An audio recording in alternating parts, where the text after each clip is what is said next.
మీరు ఓవరాల్‌గా మీటింగ్‌కి వెళ్ళిన ఇప్పుడు మీ మాటల ద్వారా నాకు అర్థమవుతోంది. ఇప్పుడు ఏంటంటే మీటింగ్‌కి వెళ్ళిన వాళ్ళు చాలా కొద్ది మంది. ఆ మీటింగ్ ఎజెండా ఏంటి? వెళ్ళిన ఎజెండా ఏంటి? జరిగిన ఎజెండా ఏంటి? మీ అబ్జర్వేషన్ ఏంటి అక్కడ? జెండా లేదు, ఎజెండా లేదండి. 2 విషయాలు మాత్రం నాకు అర్థమయ్యింది. హ్మ్. అల్లు అర్జున్ గారి మీద ఉన్న కోపాన్ని తగ్గించుకోమని రిక్వెస్ట్ కోసం ఒకటి అనిపిస్తుంది. ఓకే. రెండోది ఏంటంటే అసెంబ్లీలో మాట్లాడిన మాటలకి ఆయన టోటల్‌గా ప్రపంచంలో తీసుకెళ్ళి ఇప్పుడు ప్రపంచంలో మీ సినిమా ఇండస్ట్రీని తీసుకెళ్తా 1 ఇయర్ నుంచి మీరు వెళ్ళొచ్చు కదా! అదే కాకుండా మీరు 10 రోజుల ముందు హ్మ్. రేవంత్ రెడ్డి గారు మీ ఇష్టం వచ్చినట్టు ట్రోల్ చేస్తున్నప్పుడు ఈ ఈ 36 మంది ఏమయ్యారు? హ్మ్. ఈ 36 మంది ఎందుకు మీరు ఖండించలేకపోయారు?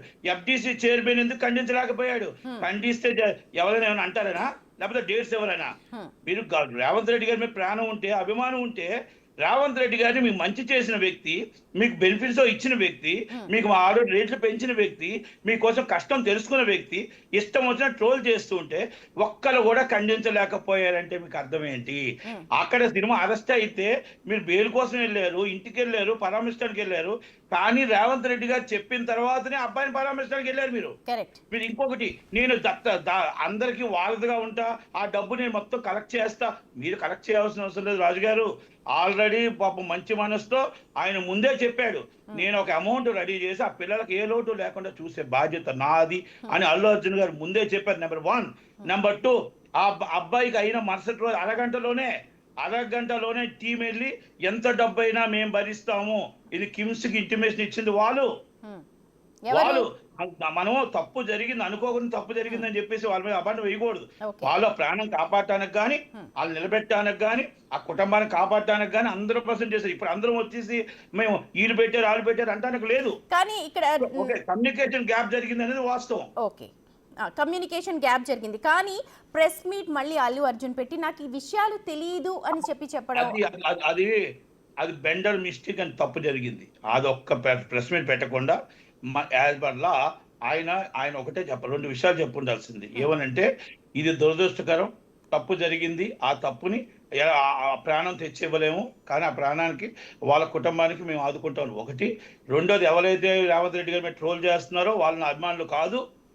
ఆదివారం నాడు ఏదైతే మీకు ట్రోల్ పెట్టారో ఆయన పెట్టారో ఫీడ్ చేశారో ఆ ఫీట్ అదే రోజు శనివారం నాడు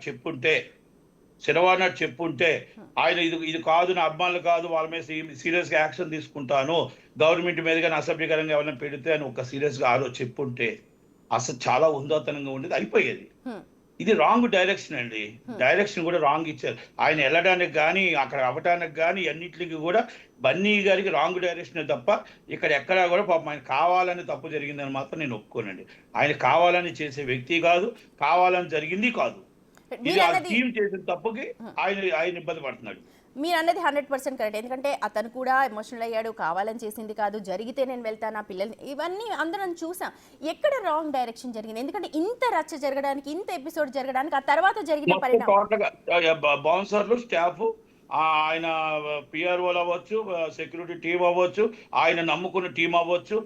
ఆ టీమ్ కూడా నేను మళ్ళీ అది కూడా వివరణిస్తా మీకు. హ్మ్. ఎందుకంటే ప్రపంచంలో మాకు ఇంత జనం ఉన్నారు అని చూపించడం కోసం, ఒక సోషల్ మీడియాలో వీడియోలు తీసుకోవడం కోసం, హైప్ చేయడం కోసం 6,000 మందిని జనాల్ని మొత్తం లోనకి పంపించకుండా అలా బయట పెట్టేయడం, మొత్తం పబ్లిక్‌లో వాట్సాపుల్లో వీళ్ళందరూ రమ్మని చెప్పడం, హ్మ్. ఇదంతా మొత్తం జనాలు అయిపోవడం, ఆయన ఊరేగింపుగా రావడం, ఎవరు ఈ చేశారు ఇదంతా? అనార్థం జరిగింది. ఎవరు? ఆ! ఎవరు? యెస్. ఆళ్ళ దగ్గరున్న టీమే. ఆళ్ళ హ్మ్. దగ్గరున్న టీమే తప్పు చేసింది. హ్మ్. ఆళ్ళ దగ్గరున్న టీమే తప్పు చేసింది. ఇది అందరికీ తెలుసు. అల్లు అర్జున్ గారికి తెలుసు. మాకు తెలుసు. పోలీసులకు కూడా తెలుసు. ఓకే. ఎందుకంటే 9:30కి సినిమా యేసినప్పుడు 9 గంటలకు లోనకి పంపించుంటే ఈ అనార్థం జరగదు. హ్మ్. 6,000 మంది వెళ్ళిపోతారు. 4 థియేటర్‌లకి డివైడ్ అయిపోతారు. కరెక్ట్. తర్వాత ఈళ్ళెవరు ఇప్పుడు సినిమాలు 25 సంవత్సరాలు బట్టి సినిమాలు చూస్తున్నారండి. చూస్తున్నవాళ్ళు సినిమా చూస్తున్నామా, వెళ్ళిపోతున్నామా తెలీదు. ఈరోజు ఆయన చూస్తున్నారు. అందరూ చూస్తున్నారు ఈరోజు సినిమాలు. కానీ సినిమాని చూడటానికి వస్తున్నానని చెప్పేసి హంగామా చేసి ఇంతమందిని జనం మొబిలైజ్ చేయడం వల్ల హ్మ్. ఈరోజు తొక్కుసలాట జరిగింది. ఇంకొకటి కూడా చెప్తున్నానండి. హ్మ్. నిజంగా మనకు మానవత్వం ఉంటే, నిజంగా ఇండస్ట్రీకి నిజంగా ఇంతమంది వెళ్ళారు కదా! వాళ్ళందరికీ గాని ఏమైనా సరే ఉంటే సానుభూతి ఉంటే హ్మ్. పోలీసులు మనం సన్మానం చేయాలా? పోలీసులకి హ్యాట్స్ ఆఫ్ చెప్పాలా? చేతులెత్తి దండం పెట్టాలి. కరెక్ట్. ఈరోజు కొన్ని వందల ప్రాణాలు పోవాల్సింది ఆ ఒక్క డామేజ్ కంట్రోల్‌ని చాలా చక్కగా చేసి ఆళ్ళని ముందు కంట్రోల్ చేసి బయటకు పంపించి, తగ్గుమాది అందరిని కూడా చాలా చాకచక్యంగా బయటకు పంపించారండి. వెనక గాని పంపించుండి ఏ పొరపాటు డిసిషన్ తీసుకొని ఉండుంటే కొన్ని వందల ప్రాణాలు పోయినండి అక్కడ. కరెక్ట్. మీరు ఒక్కసారి అర్థం చేసుకోండి. వాళ్ళ ప్రాణాలకు తెగించి కాపాడిన వ్యక్తులు పోలీసులు అండి. వాళ్ళ ప్రాణాలకు తెగించి నిలబెట్టిన వ్యక్తులు పోలీసులు అండి. అంతే తప్ప పోలీసులు మనం చాలా చాకచక్యంగా చేశారు, చాలా చక్కగా చేశారు. వాళ్ళకంటే మనం యాక్సెప్ట్ చెప్పాల్సింది. ఒక ప్రాణం పోయింది, కానీ ఇంకా డామేజ్ కంట్రోల్ చాలా అయ్యేదండి వెనక్కి పంపించి ఉంటుంది. నిజంగా హ్యాట్స్ ఆఫ్ ఇవన్నీ అండి. కూడా మీరు చాలా పోలీస్ ఆలోచనతో డిపార్ట్మెంట్ కి చేసిన సంబంధించి ఒక చాలా స్టేట్ హౌస్ ఆఫీసర్ అవ్వచ్చు, ఏసీబీ గారు అవ్వచ్చు, డీసీబీ గారు అవ్వచ్చు, హ్యాట్స్ ఆఫ్ అండి. Right. Thank you so much అండి. ఎందుకంటే ఇంకొక విషయం అండి నట్టి కుమార్ గారు, ఈ మీటింగ్లో మీరు ఇందాక అన్నారు కదా చిన్న సినిమాలకి ఇది చేయాలి అని. కానీ పెద్ద హీరో వచ్చినప్పుడు చిన్న సినిమాలు ఏవి కూడా రావు, ఎందుకంటే వాళ్ళ కలెక్షన్స్ ఎలాగో పడిపోతాయని చెప్పి. అలాగే ఫోర్స్డ్ ఎంటర్టైన్మెంట్, ఎందుకంటే అన్ని థియేటర్లలో ఒకటే హీరో సినిమా ఉంటుంది, మేము ఖచ్చితంగా అవే చూడాలి. ఇది ఎలా చూస్తారు? అంటే నేను అందుకే మస్ట్ ఆన్స్ 2:30 షో జియో పాస్ చేయాలి. ఎందుకంటే 180 ప్రింట్లో 200 ప్రింట్లలో ఉన్న సినిమాను మాత్రమే దాంట్లో ప్రదర్శించాలి. కర్ణాటకలో ఉందండి. కన్నడ సినిమా ఏ సినిమా రాని కన్నడ సినిమా ఈ షో 4 షోలు ప్రదర్శించాలని ఎలా ఉందో మేము అడుగుతున్నాం. ఒక్క షో అడుగుతున్నాం. ఒక్క షో చిన్న సినిమా మాత్రమే ప్రదర్శించాలి. అది మస్ట్ ఆన్స్ జియో తీసుకురావాలి. అది జియో తీసుకొస్తే ఒకప్పుడు ఉండేదండి 90, 89 అలా ఉండేది.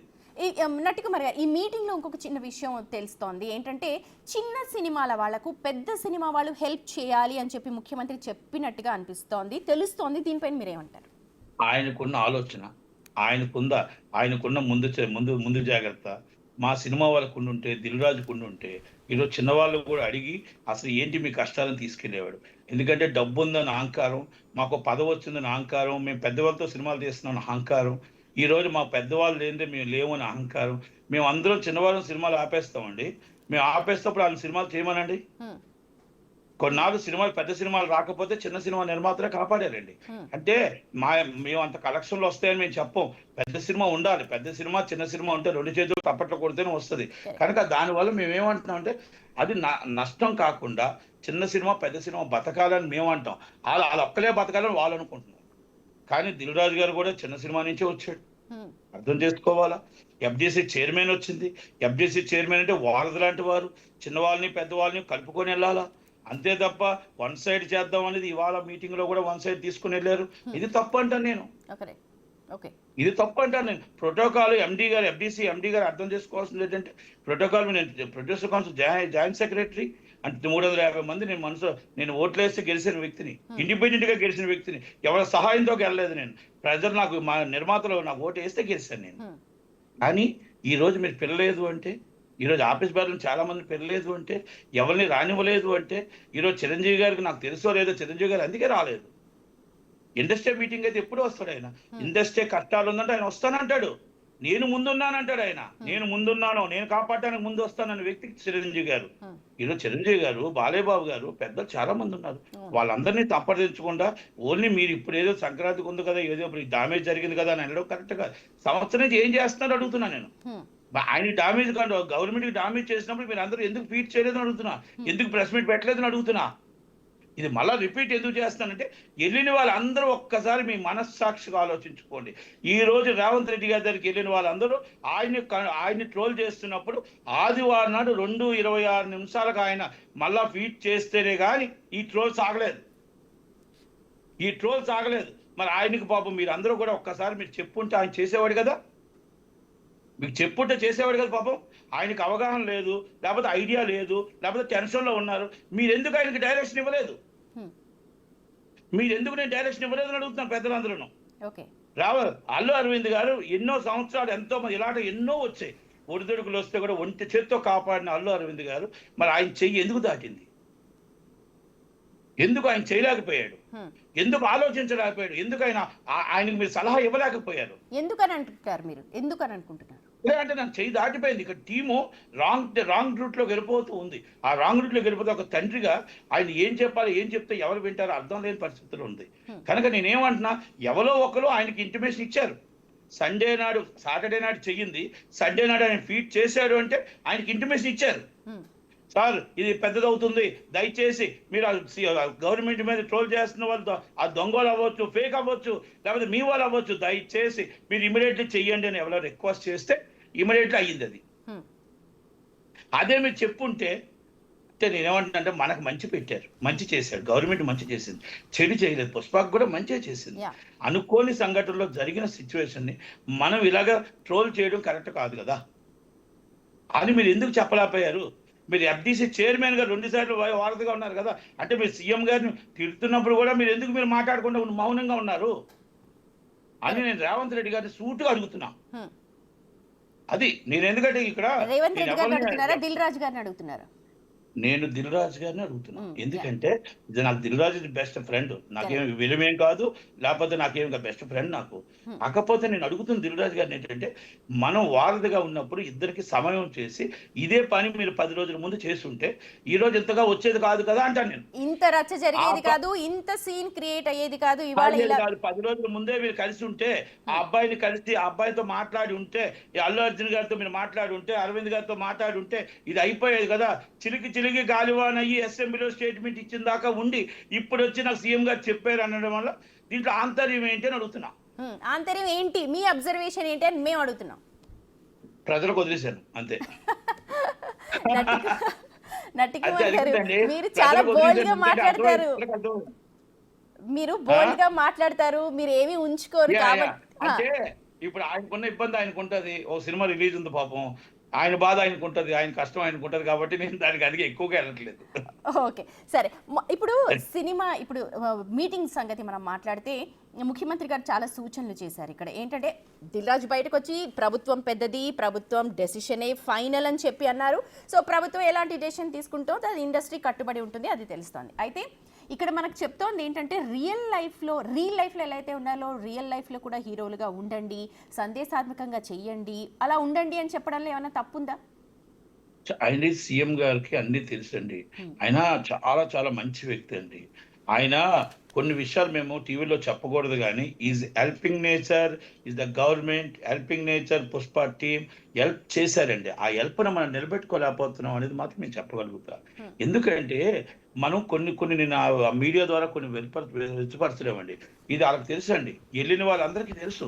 గవర్నమెంట్కి ఆయన ఏం సపోర్ట్ చేస్తున్నాడో, గవర్నమెంట్ సినిమా ఫీల్డ్కి ఎంత సపోర్ట్ చేస్తున్నాడో మీకు 10 సంవత్సరాలు మీకు ఎవరైనా చేశారండి? 10 సంవత్సరాలు కేటీఆర్ గారు మీ వెనకాల మిమ్మల్ని వాడుకున్నారా? కానీ మీరు ఈరోజు కొంత రాజకీయంగా ఆయనకు మీరు కొంత రాజకీయంగా కొంచెం వాడుకున్న, అంటే దీంట్లో ఇది బీఆర్ఎస్ కూడా ఉంది, బీఆర్ఎస్ కూడా ఉంది దీంట్లో. నేను సూటిగా చెప్తున్నాను. దాన్ని ఆయన్ని మనం బదనాం చేయడం తప్ప మంచి చేసే వ్యక్తిని మనం, అలాంటిది ఇండస్ట్రీ బాగుండాలనే వ్యక్తిని, ఇవన్నీ ఉన్నాయండి, చాలా ఉన్నాయి. కనుక అలాంటి వ్యక్తి బాగుండాలని మనం కోరుకోవాలండి. ఇక్కడ మీరు ఇందాక అన్నారు కదా, మీ అబ్జర్వేషన్లో సినీ నిజంగా ప్రోటోకాల్ పాటించి ఉంటే మిగిలిన హీరోస్ కావచ్చు, లేకపోతే మీరు కావచ్చు, మిగిలిన సభ్యులందరూ కూడా అక్కడ వెళ్ళారు. ఇది 1 మ్యాన్ షోగా వెళ్ళే డైరెక్షన్ లాగా కనిపిస్తోందా?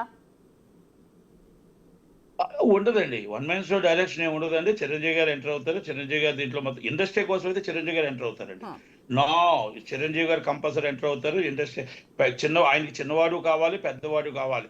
గవర్నమెంట్, ఆంధ్రప్రదేశ్ గవర్నమెంట్ జీవో అప్పుడు నట్టి కుమార్ నుంచి అప్ టు పెద్దవాళ్ళ దాకా, ప్రభాస్ దాకా అందరిని అడిగి, అందరిని కూర్చోబెట్టి మీటింగ్ పెట్టి మాట్లాడి ఆయన జీవో పాస్ చేయించాడు.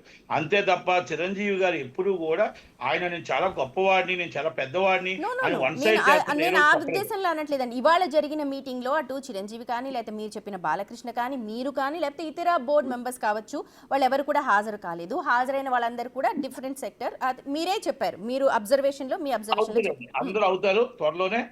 నేను కూడా త్వరలోనే మొత్తం అందరి టీం దగ్గర కలుస్తున్నానంటే, కలిసి రేవంత్ రెడ్డి గారిని కూడా కలుస్తున్నాం. అలాగే అందరినీ కలిసి మొత్తం మా ఇండస్ట్రీ నుంచి అందరినీ కూడా, నేను కూడా చిరంజీవి గారిని కూడా కలుస్తాను, బాలయ్య బాబుని కూడా కలుస్తా. అందరినీ కలిసి ఇండస్ట్రీ తరపు నుంచి మేము రేవంత్ రెడ్డి గారితో మాట్లాడటానికి అవుతుంది. ఇప్పుడు ఇవాళ జరిగిన ఇష్యూని మేము ఇండస్ట్రీ ఇష్యూగా తీసుకోవట్లేదు. అంటే ఇండస్ట్రీ అందరూ కలిశారు, ఇండస్ట్రీ కోసం మాట్లాడారు అని తీసుకోవట్లేదు. బయటకు వచ్చి ఎదురు మాట్లాడి ఉండొచ్చు కానీ ఇది ఇండస్ట్రీ ఇష్యూగా నేను మాట్లాడట్లేదండి. డబ్బున్న వాళ్ళు వెళ్ళి కలిసారని మాత్రం అనుకుంటాను నేను. ఓకే, డబ్బున్న వాళ్ళే వెళ్ళి కలిసారు, ఇండస్ట్రీ కోసం కాదంటారు. కానీ బయటకు వచ్చిన నేను అనుకుంటాను 100% నేను అనుకుంటాను, దాంట్లో నో డౌట్. ఓకే, నిజంగా అక్కడ మాట్లాడే మాటల్లో కూడా ఇగోండి చిన్న నిర్మాతలకు ఇది అడిగాము, లేకపోతే ఇండస్ట్రీకి ఇది అడిగామని అడగలేదు. ఇండస్ట్రీని ప్రపంచవ్యాప్తంగా తీసుకెళ్లాలంట. వాళ్ళు తీసుకెళ్లేదు ఏంటంటే ఆటోమేటిక్ గా ప్రపంచవ్యాప్తంగా వెళ్ళిపోయింది. ప్రపంచవ్యాప్తంగా రాజమౌళి గారు తీసుకెళ్లారు, ఆల్రెడీ జూనియర్ ఎన్టీఆర్ గారు తీసుకెళ్లారు, రామ్ చరణ్ గారు తీసుకెళ్లారు, అల్లు అర్జున్ గారు తీసుకెళ్లారు, ప్రభాస్ గారు తీసుకెళ్లారు. ఈరోజు ప్రపంచవ్యాప్తంగా మన తెలుగు ఇండస్ట్రీ కోసం మాట్లాడుకుంటున్నారు.